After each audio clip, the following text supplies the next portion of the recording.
Quiero que abran sus Biblias, hermanos, estamos en Hebreos. Recuerden, seguimos ahí en la carta a los Hebreos, capítulo 5, aún ya estamos culminando.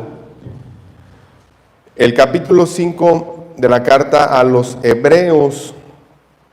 Y permítame leerles para contextualizar nuevamente los versículos del 1 al 10. De hecho, no vamos a terminar aún la carta a los Hebreos, pero llegaremos al versículo 10, ahora sí finalizando todos estos versículos. Dice: porque todo sumo sacerdote tomado de entre los hombres es constituido a favor de los hombres en lo que a Dios se refiere, para que presente ofrendas y sacrificios por los pecados, para que se muestre paciente con los ignorantes y extraviados, puesto que él también está rodeado de debilidad, y por causa de ella debe ofrecer por los pecados, tanto por sí mismo como también por el pueblo. Y nadie toma para sí esta honra, sino el que es llamado por Dios, como lo fue Aarón. Así tampoco Cristo se glorificó a sí mismo haciéndose sumo sacerdote, sino el que le dijo: tú eres mi hijo, yo te he engendrado hoy. Como también dice en otro lugar: tú eres sacerdote para siempre según el orden de Melquisedec. Y Cristo, en los días de su carne, ofreciendo ruegos y súplicas con gran clamor y lágrimas, al que podía librar de la muerte, fue oído a causa de su temor reverente. Y aunque era hijo, por lo que padeció, aprendió la obediencia. Y habiendo sido perfeccionado, vino a ser autor de eterna salvación para todos los que le obedecen. Y fue declarado por Dios sumo sacerdote según el orden de Melquisedec. La predicación de la mañana de hoy tiene por título: Cristo, Hijo de Dios y sumo sacerdote. Cristo, Hijo de Dios y sumo sacerdote. El autor de Hebreos, hermanos, no ha cejado en el afán de marcar similitudes y diferencias claras entre los sumos sacerdotes y el gran sumo sacerdote, pero sobre todo de darle la relevancia a Cristo, es decir, de ponerlo por encima incluso de los sumos sacerdotes del Antiguo Testamento, y como ya hemos visto, también de los ángeles, también de Moisés, también de Abraham. Es nombrado en la palabra que es mayor que Abraham, mayor que Moisés, mayor que los ángeles, mayor que los sumos sacerdotes. Es nuestro gran sumo sacerdote, y se ha empeñado el autor en que comprenda su audiencia y nosotros también entendamos que tenemos un gran sumo sacerdote, hermanos, distinto a los que se constituían en el Antiguo Testamento.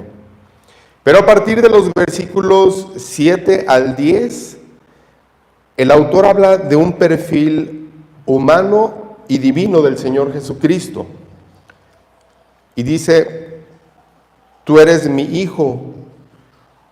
Y los sacerdotes solo eran siervos, es la diferencia. Miren, leamos desde el 5. Dice: así tampoco Cristo se glorificó a sí mismo haciéndose sumo sacerdote, sino el que le dijo: tú eres mi hijo, yo te he engendrado hoy. Y está hablando de Dios mismo. Y dice en el verso 6, como también dice en otro lugar: tú eres sacerdote para siempre, según el orden de Melquisedec. Así es que el autor de Hebreos, viendo cómo es que Jesucristo es nombrado sumo sacerdote, siendo el Hijo de Dios, siendo engendrado por Dios, es ahora que procede el autor a enseñarnos a un Cristo humano, no solo un Cristo divino. Y mi primer punto es el lado humano del Señor, el lado humano del Señor. Vamos a ver qué es lo que encontramos en la Escritura acerca de ese lado humano. El versículo 7 inicia diciendo: y Cristo, porque él viene hablando de Cristo en los versículos anteriores, Y hay otras versiones, las cuales dicen el cual, sin mencionar a Cristo, pero obviamente podemos inferir que es Cristo, o dicen o quién, también otras versiones, pero es lo mismo, son palabras correctas que se pueden traducir del original y las encontramos aquí en nuestra versión, en la Reina Valera, como y Cristo, que es repito, quien está hablando el autor, dice que en los días de su carne, dice el versículo 7, y Cristo en los días de su carne. Con esta frase, el autor identifica al Señor Jesucristo en su humanidad. Recuerden, estaba la profecía que Dios se haría hombre, Dios mismo. Ese fue el mensaje que el ángel Gabriel le daría a María.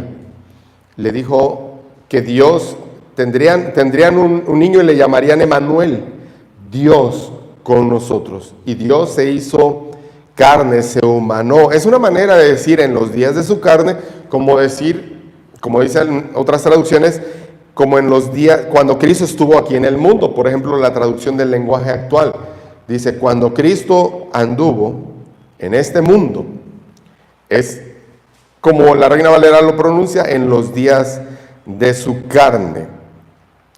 Al hecho de que Cristo es plenamente Dios y plenamente hombre, se le llama la unión hipostática. Unión hipostática. No sé si hayan escuchado alguna vez de esto. Cuando se dice que Cristo es plenamente Dios y plenamente hombre. Miren, a veces caemos, y digo caemos porque me tocó hacerlo, caer en el error de decir es 100% Dios y 100% hombre. No es tan exacto decir así, porque no está hablando de porcentajes en realidad, sino de plenitud. Cristo es plenamente Dios y es plenamente hombre. ¿Por qué no digo fue plenamente hombre?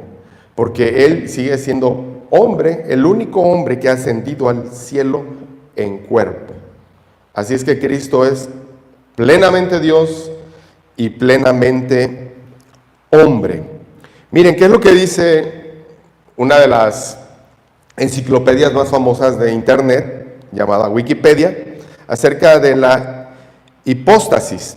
Dice, es un término griego que se traduce en este contexto como persona o sustancia real.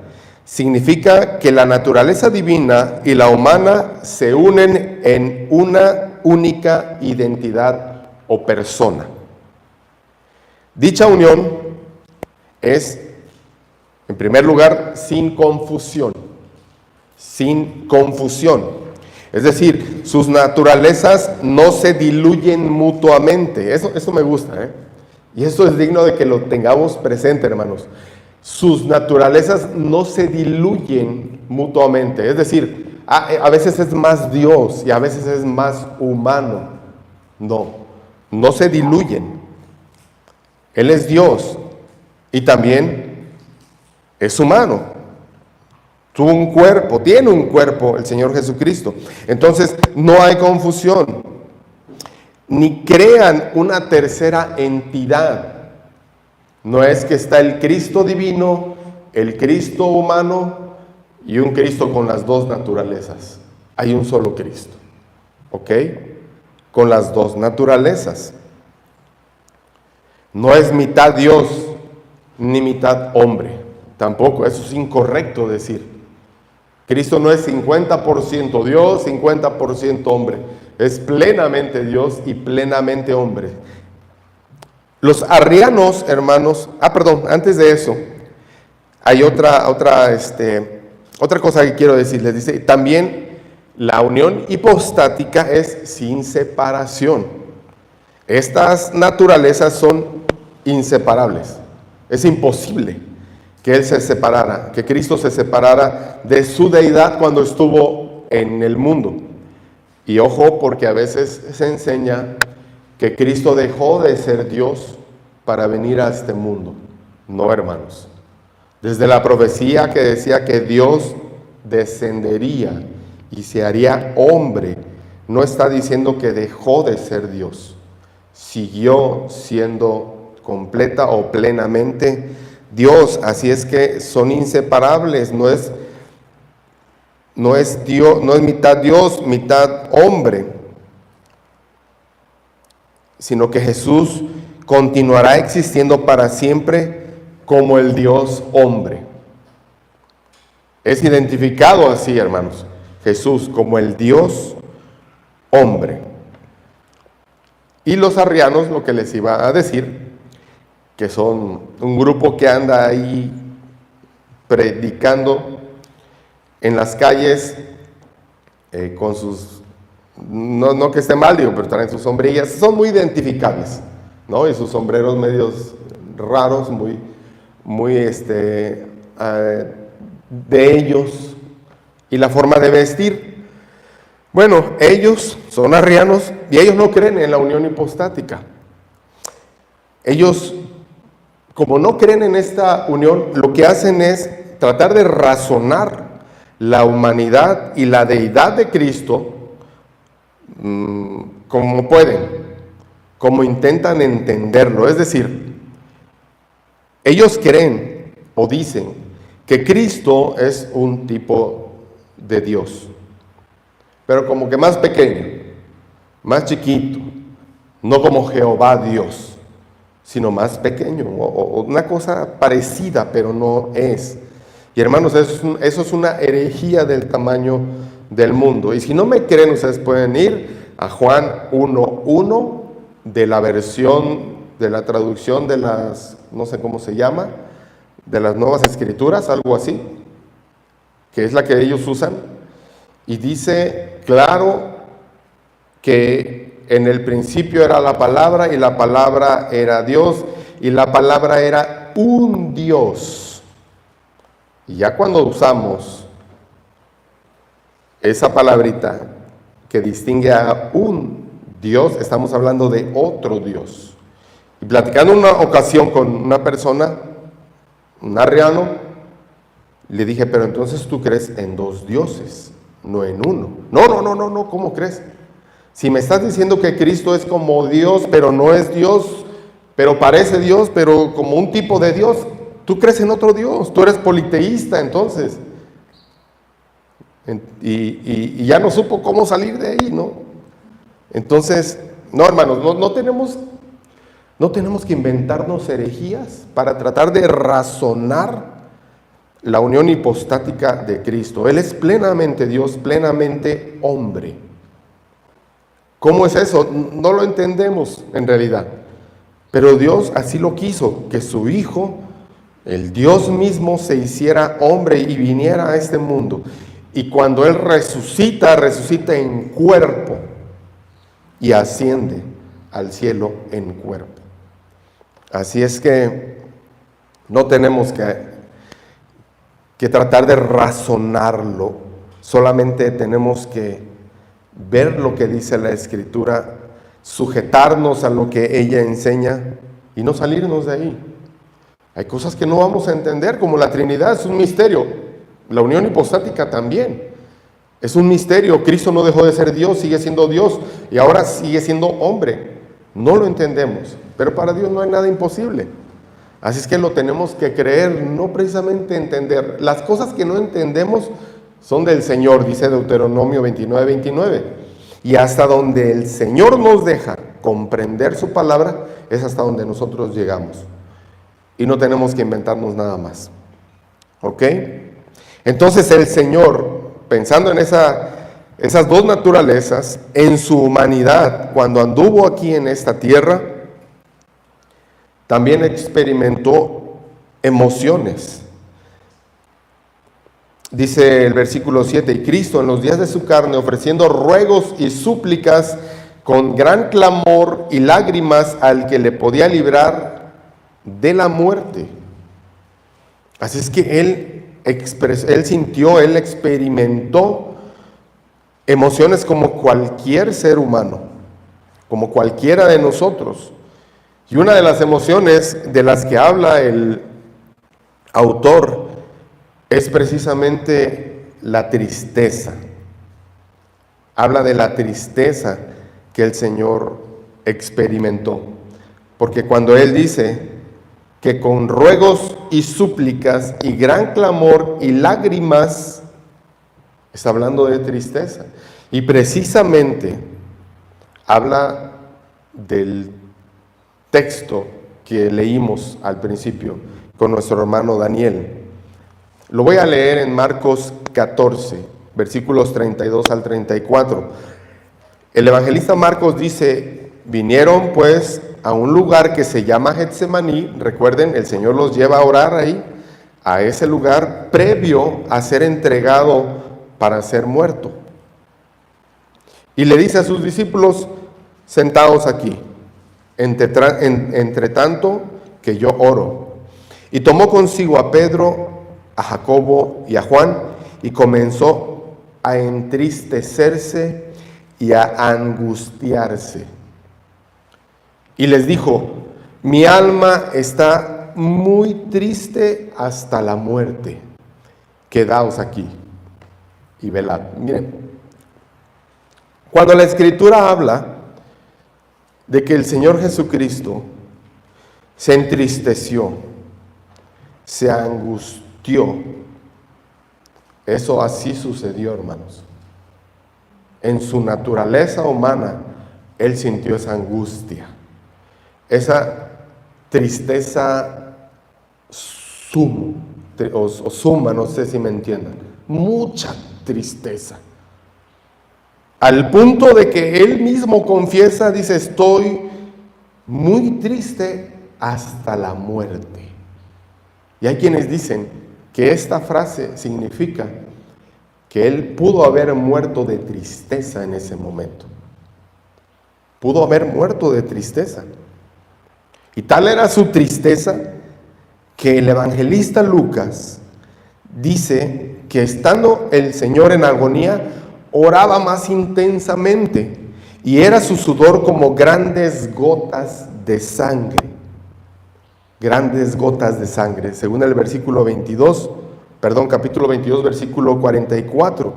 Y el pastor John MacArthur hace un comentario acerca de este versículo y de esta escena.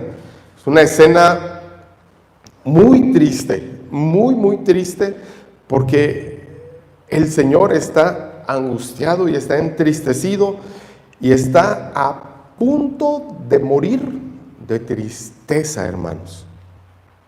El pastor MacArthur dice: esto indica con mucha probabilidad una condición física bastante peligrosa que se le llama como hematidrosis, cuyo síntoma principal es la efusión de sangre en la transpiración. Puede ser causada por angustia extrema o un esfuerzo físico violento. Los capilares subcutáneos se dilatan y estallan, con lo cual la sangre y el sudor se entremezclan. Cristo mismo declaró que su aflicción lo había conducido al umbral de la muerte. Es decir, estuvo a punto de morir. ¿Han sentido alguna vez o han estado muy al borde de la muerte? ¿Han sentido ese temor? Quizás no lo hemos sentido, no como el Señor, porque posiblemente la sintomatología que Él tuvo la hubiéramos de tener o la hubiéramos tenido nosotros, al sudar gotas de sangre. Y eso, hermanos, es que Él estaba sometido a un estrés, pero bárbaro, que no podemos ni entender. Y hay quienes dicen que lo que realmente aterraba al Señor no era morir en la cruz simplemente, que sí fue un sacrificio cruento, muy cruento, pero lo que en realidad afligía a Cristo era separarse del Padre y vivir en Él todo el castigo que nosotros merecíamos. por parte del Padre. Eso es lo que sí le aterraba. Y todo por nuestro pecado. Cristo estuvo a punto de morir de tristeza. Y cuando desobedecemos, hermanos, ¿saben qué provocamos en el Señor? Tristeza. Efesios 4 dice que nosotros contristamos el Espíritu. Y si habla del Espíritu de Cristo, que es el Espíritu Santo, que es el Espíritu de Dios. Contristamos su Espíritu. Lo entristecemos. Crisóstomo decía, Jesús no finge la agonía, sino que exhibe numerosas señales de temor, mientras que se somete a la voluntad de Dios y exhibe virtud y disciplina. Él, siendo inocente, pasó por ese tipo de sufrimiento. Y nosotros seguimos entristeciendo a nuestro Señor cuando somos desobedientes, cuando somos rebeldes, cuando no hacemos su voluntad ni buscamos su voluntad, sino que simplemente hacemos lo que queremos. Y el Señor no merece eso. El Señor no merece eso, sino todo lo contrario. No merece que le entristezcamos, sino que le alegremos, que se contente. Así es que el Señor en su humanidad fue, hermanos, tuvo tristeza, tuvo aflicción, tuvo ansiedad, estuvo a punto de morir por esas emociones. Pero también el Señor en su humanidad fue temeroso del Padre, fue temeroso de Dios. Y eso nos muestra gran parte de su humanidad estando aquí en el mundo. Porque Él no hizo lo que Él quiso, sino que Él siempre se sujetó temerosamente al Padre. Y es lo que sigue diciendo, dice, ofreciendo ruegos y súplicas con gran clamor y lágrimas al que le podía librar de la muerte, y fue oído a causa de su temor reverente. Fue escuchada su oración. De que pasara de él la prueba, no, hermanos, sino de que él fuera resucitado por el Padre después de la prueba. Su temor al Padre lo demostró siempre mientras anduvo en este mundo. Cuando Cristo se dirigía a su Padre, por ejemplo, cuando resucita a Lázaro, ¿qué es lo que hace el Señor Jesucristo? Él ora. Fíjense, Él ora. Llega 4 días después de la muerte de Lázaro. Marta sale corriendo, Señor, si tú hubieras estado aquí. Sí, Marta, pero no estuve aquí, ¿no? Pero ya estoy aquí. ¿No te he dicho que resucitaremos algún día o resucitarán? Sí, Señor, yo sé que resucitaremos en el día postrero. Marta, Marta, te estoy diciendo que aquí, si crees, verás la gloria de Dios. Y el que está muerto vivirá.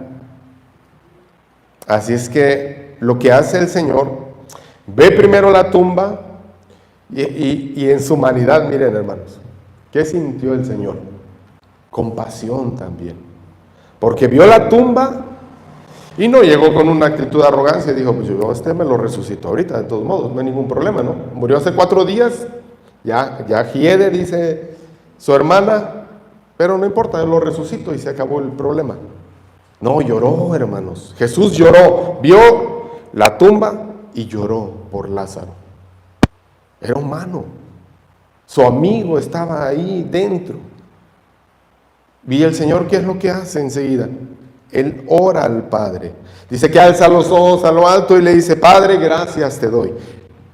Con una gran reverencia, hermanos. Miren, quizás el texto no transmite en realidad lo que pasaba en ese momento.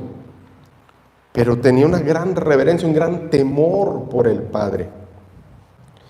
Y le dice, Padre, gracias te doy por haberme oído. Yo sé que siempre me oyes. No le dijo, bueno, pues somos uno con el Padre, pues tiene que escucharme. No, no, hermanos. Gracias te doy, Padre. Él mostraba ahí su temor ante el Padre, la reverencia que tenía ante el Padre. Y una vez me dijo alguien, un vecino de acá arriba, hablábamos acerca de la oración, y me dice, es que yo puedo orar incluso para ir al baño, dice, y yo le digo, ay Señor, ayúdame a hacer del baño, me dice. Y yo le dije, tengo mis dudas de que eso sea una oración, le digo, discúlpeme, no creo que sea eso una oración.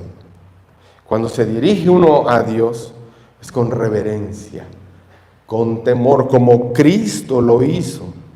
Cuando Cristo oró por los discípulos, en la que se le llama la oración sacerdotal, ahí en Juan 17, él dice esto, el Señor dijo esto, igual levantó los ojos al cielo y dijo, Padre, la hora ha llegado, glorifica a tu Hijo, para que también tu Hijo te glorifique a ti.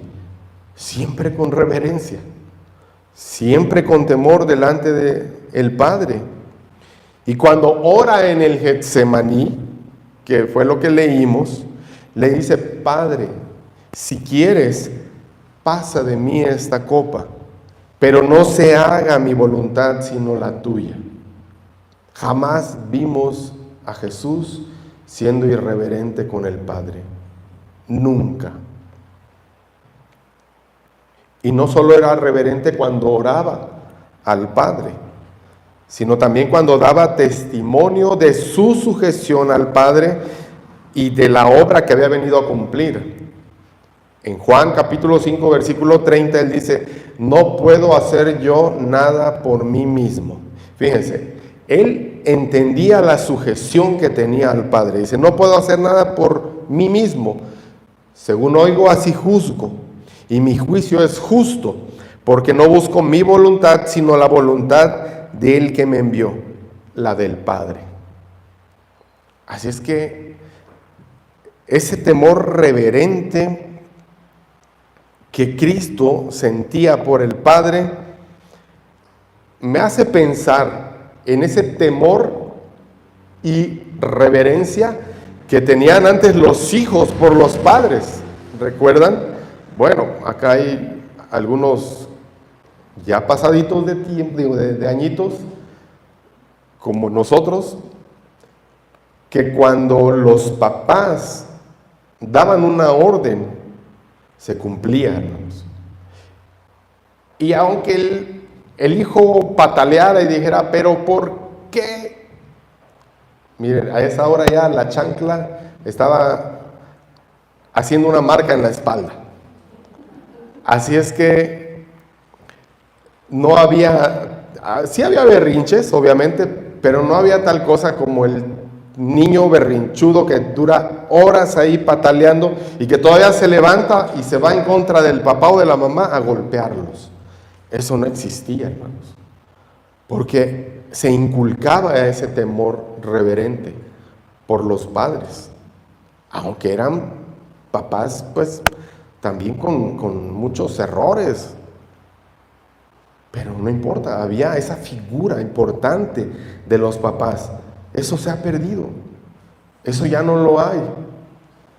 La crianza respetuosa, hablaba el pastor Sugel en la mañana de eso, de que los niños no se les puede tocar ni con el pétalo de una rosa ahora. Porque si le levantas la mano o la voz, lo vas a frustrar o lo vas a llenar de frustraciones.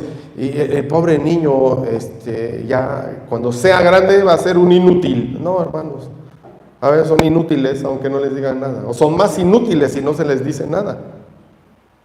No es verdad. Volviendo al punto, Cristo siempre respetó, reverenció y temió al Padre. Y no me equivoco si digo y teme al Padre, está al lado del Padre, a la diestra del Padre. Así es, ese temor, hermanos, es un temor nosotros debemos también de sentir por el Padre, por Cristo mismo también. Es decir, Él nos ha dado ejemplo para que nosotros seamos reverentes. Recuerdo un video del pastor Paul Washer que vi. Él habla precisamente de la oración.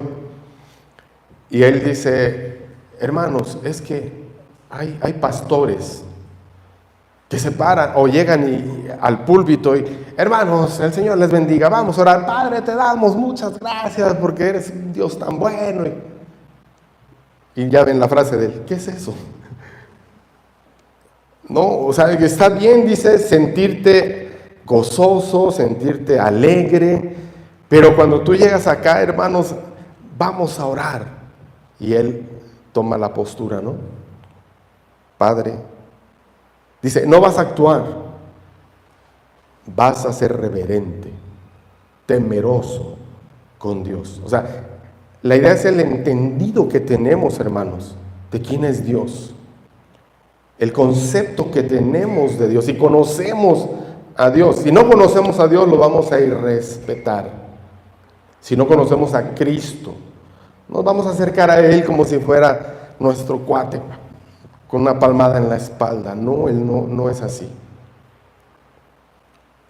Hay que tener temor reverente por nuestro Señor. Y Cristo también, hermanos,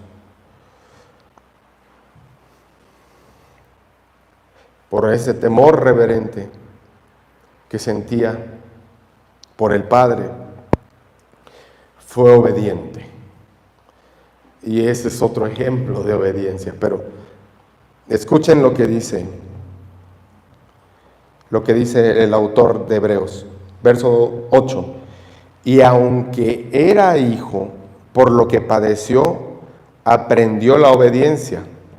Y habiendo sido perfeccionado, vino a ser autor de eterna salvación para todos los que le obedecen. La posición del Señor en el mundo no fue del todo una ventaja para Él. Es decir, Él llega como Dios, está en este mundo como Dios, no deja su naturaleza, su deidad, pero no todo fue ventaja para Él, hermanos. De hecho, nada fue ventaja para Él. Él tuvo que llegar hasta el final, a la muerte, por ti y por mí. Entonces no podemos ver ninguna ventaja ahí. El verso 8 nos enseña que aunque era hijo, por lo que padeció, aprendió obediencia. Aunque él era el mismo hijo de Dios, aprendió la obediencia. La idea misma de pensar que Cristo aprendió obediencia puede llegar a ser chocante, ¿no? Es decir, pues Él es perfecto. ¿Cómo que aprendió obediencia? Pues es imposible para nosotros pensar eso, ¿no? Que Él pudiera aprender algo, porque Él es Dios. Entonces, ¿cómo es posible? Pero mire, esta frase se centra principalmente en la experiencia humana de Cristo. Es eso lo que trata de enseñar. Miren, dice, en el cielo solo hay perfección, ¿no es cierto? Es más, cuando nosotros muramos y resucitemos, no vamos a ir al cielo con nuestro cuerpo que tenemos. Este cuerpo se va a deshacer, se va a echar a perder y vamos a resucitar con cuerpos glorificados. Cuerpos que no pecan, que no son corruptos y que tienen el acceso al cielo. Este cuerpo no puede entrar al cielo, hermanos. Es imposible. Tiene que quedarse aquí. Pero el cuerpo glorificado entrará al cielo. Entonces en el cielo, por ende, hay solo perfección. Solo perfección. No hay pecado, no hay corrupción, hay perfección. Entonces, si la obediencia, si solo hay perfección, la obediencia es un atributo intrínseco en todos los seres que están en el cielo. Es decir, a un ángel no se le puede enseñar o que aprenda a obedecer. ¿Por qué razón? Pues porque siempre ha hecho eso. Él no sabe la diferencia entre obedecer y no obedecer. Él siempre ha obedecido. Entonces, todos los seres que están en el cielo son perfectos y obedecen al Padre. Pero Cristo se hizo hombre y como carne aprendió a obedecer al Padre. Fue un proceso de aprendizaje para él el venir al mundo y como humano, así como ustedes y yo, que sentimos tentaciones porque él fue tentado en todo, como dice el autor de Hebreos, pero sin pecado. Así es que en esa experiencia de humanarse, él tuvo que aprender a obedecer al Padre, porque en el cielo todo era obediencia al Padre. Así es que él necesitaba aprender esa obediencia. Y no solo aprendió obediencia, sino que fue perfeccionado en la obediencia. Y eso sigue siendo chocante, ¿no?, para nosotros. ¿Cómo que perfeccionado? No, Cristo es perfecto desde que estuvo en el mundo. Sí, hermanos. Cristo no pecó. Eso lo hace perfecto. Por no pecar, pero también por obedecer. Entonces, Cristo aprende obediencia y es perfeccionado en obediencia. Y esto lo que significa es que su obediencia fue completa. La palabra en el original de perfeccionado es pleiro, es completo. Significa algo completo. Por eso el apóstol Pablo dice que nosotros tenemos que llegar a la perfección.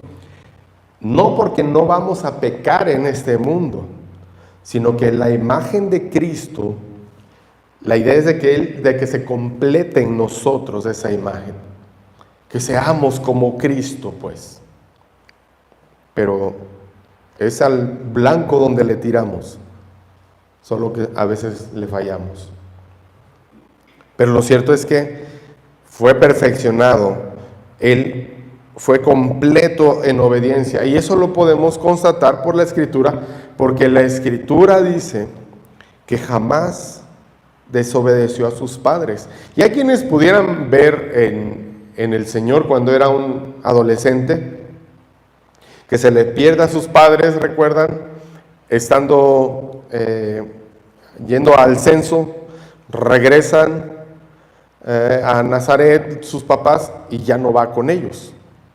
Entonces sus padres lo buscan camino de un día y dicen, bueno, ¿dónde está? ¿No? Están buscándolo, preguntan con los familiares, no está. Y llegan y está en el templo, preguntándole a los doctores de la ley y respondiéndole él también a los doctores de la ley. Y su madre le dice, hijo, ¿por qué nos has hecho esto? Ahí, humanamente hablando, podemos pensar que fue una desobediencia, ¿no? O una irresponsabilidad del Señor por no avisarle a sus padres que estaba en el lugar que estaba. Pero no, hermanos, no es así. Él dijo, en los asuntos de mi Padre me es necesario estar. Él tenía prioridades, siendo un niño. Ya tenía muy claras sus prioridades. Así es que no, él jamás fue rebelde, él jamás desobedeció ni a sus padres terrenales, mucho menos al Padre Celestial. Nunca. Si él hubiera desobedecido a sus padres, ya no hubiera podido ser el Cordero de Dios que quita el pecado del mundo. Porque él ya hubiera tenido pecado, ya hubiera pecado. Pero como él no peca, No desobedeció a sus padres, sino más bien les dijo, tengo mis prioridades. Y esas prioridades las ponía por encima de cualquier cosa.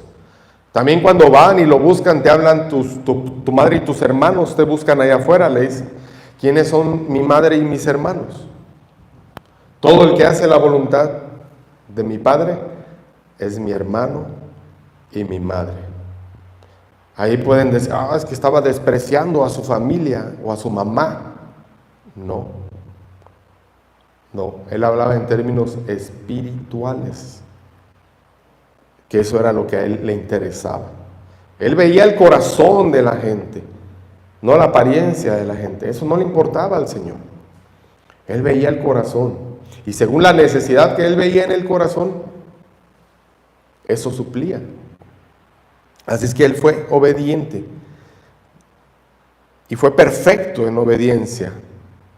Y esto, hermanos, indiscutiblemente nos enseña el carácter humilde de nuestro Señor Jesucristo. Carácter humilde.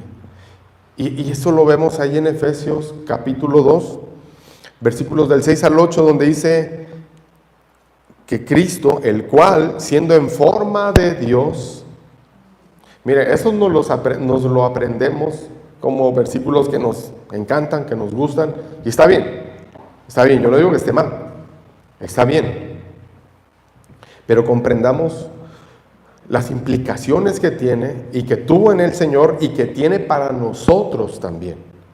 Porque dice, siendo en forma de Dios, no estimó el ser igual a Dios como cosa a que aferrarse, sino que se despojó a sí mismo, tomando forma de siervo, hecho semejante a los hombres, y estando en la condición de hombre, ¿qué hizo? Se humilló a sí mismo, haciéndose obediente hasta la muerte y muerte de cruz. Y miren, lo que marca la diferencia en que esta humillación de Cristo es algo grande en realidad, en comparación con cualquier humillación que nosotros pudiéramos sufrir, es que Él es Dios.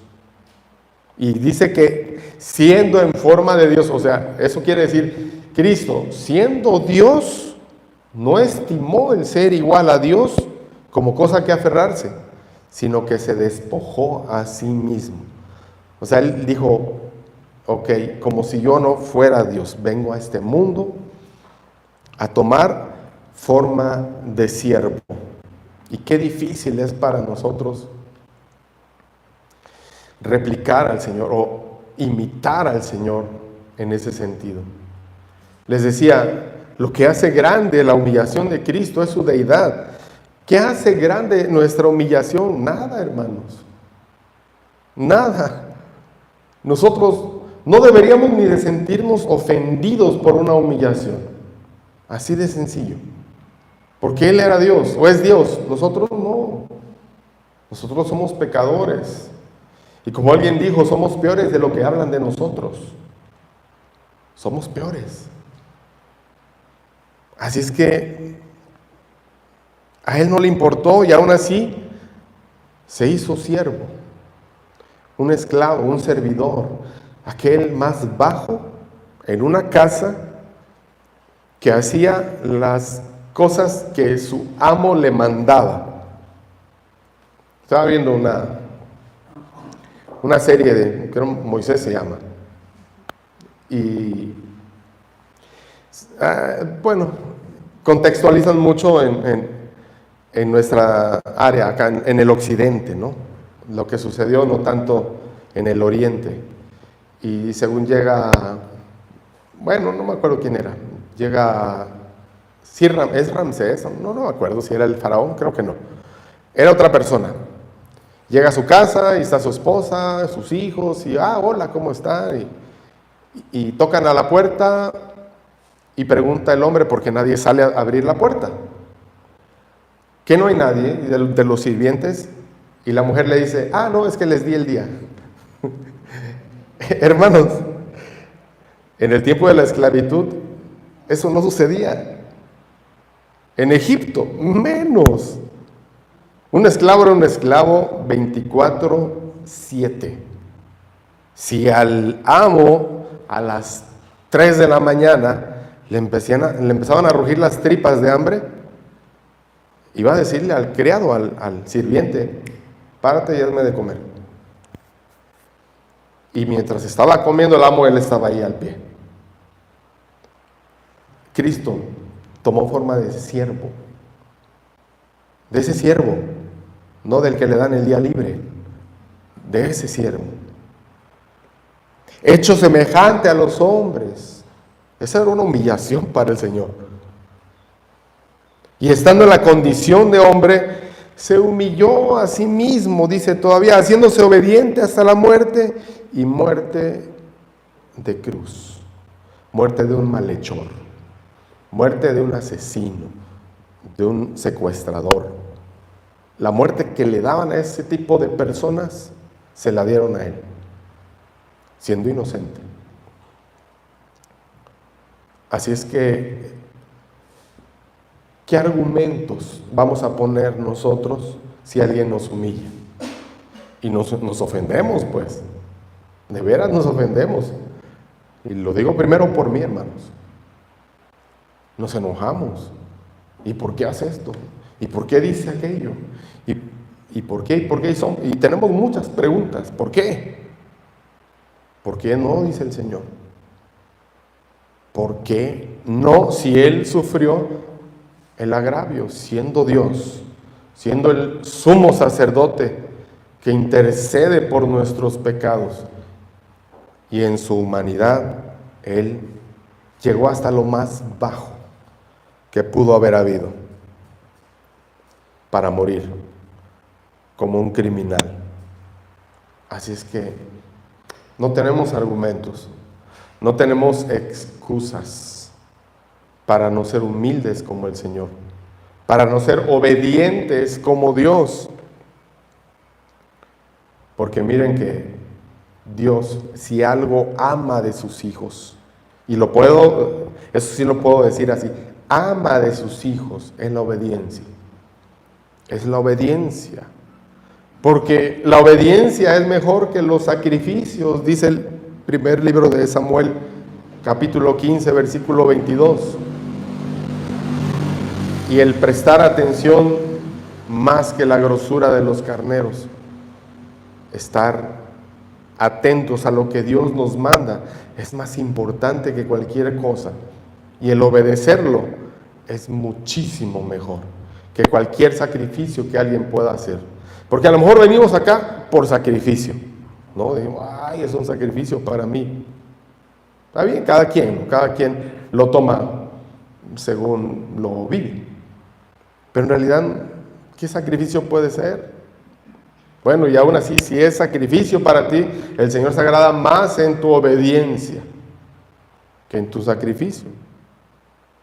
Obedecer a Dios es lo que Dios quiere de nosotros. Cristo, siendo hombre, fue perfeccionado en obediencia.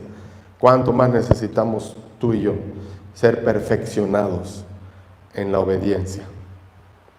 Necesitamos ser obedientes. Pero Cristo fue perfeccionado para ser autor de eterna salvación. Él tuvo que haber completado esa obediencia hasta la muerte para que tú y yo pudiéramos tener esa eterna salvación. Si no hubiera sido imposible, nuevamente, hubiera sido imposible que fuéramos salvos. Pero Cristo fue perfeccionado para eso. Dice el verso 10, y fue declarado por Dios sumo sacerdote según el orden de Melquisedec. El 9, y habiendo sido perfeccionado, vino a ser autor de eterna salvación para todos los que le obedecen. Aquí hay una cláusula de excepción. Para todos los que le obedecen. Si no somos obedientes al Señor, y estoy hablando en términos de quién es salvo y quién no es salvo. Si no somos obedientes al Señor, no hay eterna salvación. No la hay. Ahora, si somos hijos y somos desobedientes, tenemos que ser perfeccionados en la obediencia. Y disciplina va a haber si seguimos siendo desobedientes, y eso lo veremos más adelante en Hebreos capítulo 13. Así es que, si no hay obediencia, si no hay un corazón de obediencia, no hay eterna salvación.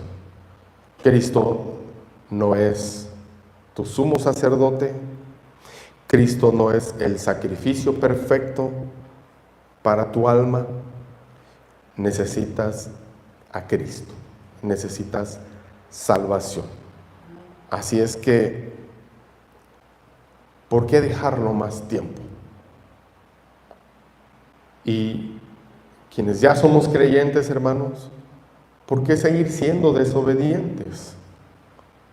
Si el Señor no lo merece, le entristecemos cuando desobedecemos.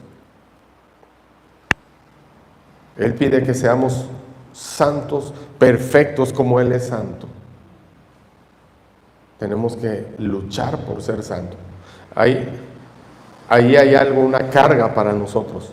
Una carga en el sentido de que debemos de ser intencionales en lograrlo. El ser santos, el ser perfectos en obediencia, no va a caernos del cielo. Tenemos la ayuda del Espíritu, sí. El poder del Espíritu, claro. Pero tenemos que ser intencionales en perfeccionarnos.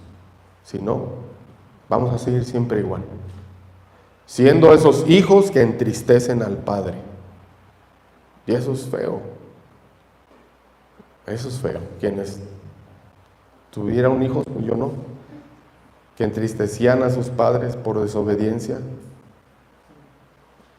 es duro. ¿Por qué hacerlo con Dios? ¿Por qué hacerlo con Cristo? Gracias a nuestro Dios, que nuestro Cristo, siendo hombre, y es que tenía que ser hombre para poder salvarnos. Dios tenía que hacerse hombre, porque un hombre era quien fuera sacrificado para que nosotros tuviéramos esa eterna salvación. Gloria a Dios por Cristo.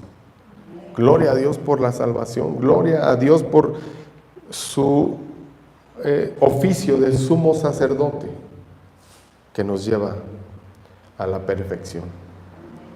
Padre, gracias te damos. Muchas gracias de verdad. No son solo palabras, mi Dios. Si entendiéramos un poco más lo mucho que te ofendemos cuando pecamos, en realidad no lo haríamos. Perdónanos. Perdónanos, Señor, y te damos muchas gracias por Cristo.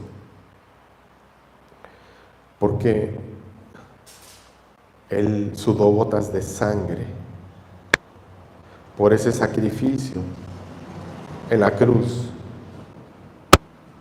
el cual Él sabía que venía a pagar, venía a cumplir para ser liberados del pecado. Gracias, Padre, por tan grande don, el don de la salvación por medio de Jesús, nuestro gran sumo sacerdote, que aun siendo tu Hijo, no le importó, se hizo hombre, se hizo siervo, se humilló a sí mismo, se despojó a sí mismo